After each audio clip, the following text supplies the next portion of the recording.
В Ижемском районе полным ходом идет сборка нового понтонного моста, который в скором времени свяжет райцентр с Заречьем, где сегодня проживает 4000 человек.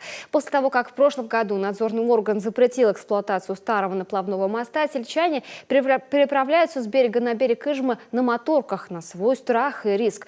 Да и предприниматели от такого способа доставки товаров и продуктов не в восторге. На месте побывала Наталья Литкевич.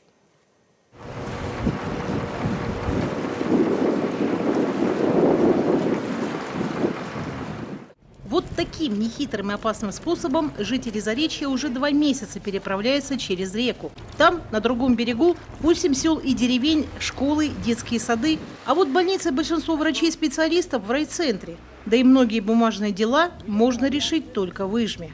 А как там скорая помощь и прочее? Ну, это не знаю. Тоже на лодку? Тоже на лодку. Ну, по работе неделю раз, два. Не страшно? А нет, не страшно, все, мы уже привыкли. Скоро мост будет. Высокая вода в Ижме сельчан не пугает. Говорят, весной, когда переправлялись между льдинами, было страшнее. Сейчас это единственный путь доставки на ту сторону и людей, и грузов, и топлива, и продуктов питания для местных магазинов. Обычно лодку цепляете к моторке, да, и туда. Нормально, спокойно хоть? Не переворачивалась, нормально? То есть технология отработана, да? Строительный сезон сейчас начался. Из-за этого вот и так перевозят, потому что как бы стройматериалами не обеспечены магазины настолько, сколько населению надо.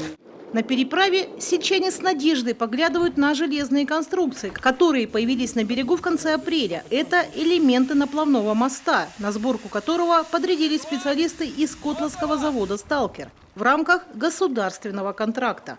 Сегодня идет процесс поставки и сборки наплавного моста, который будет современный, он будет односторонний, с освещением, с пешеходными дорожками, там будет светофор. И я думаю, что люди Заречья будут очень рады этому новому мосту.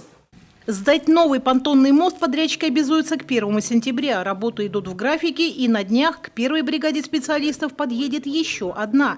Пока рабочие собирают отдельные части конструкции, а когда уровень воды в Ижме опустится и стабилизируется, приступят непосредственно к сооружению долгожданной переправы. Сложности погодных условий бывает.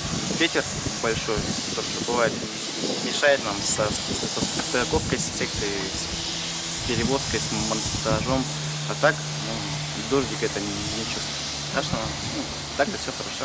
Всего на объекте задействуют 4 десятка специалистов. Мост длиной в 350 метров будет состоять из 23 секций. Проблем с финансированием проекта нет. 60 миллионов рублей нашли в районном бюджете. Еще 30 в виде субсидии выделило правительство Коми. Эта стройка лично на контроле у Сергея Гапликова. И есть все шансы, что уже осенью ижемцы смогут пользоваться безопасной, надежной и оборудованной по всем требованиям и правилам речной переправой.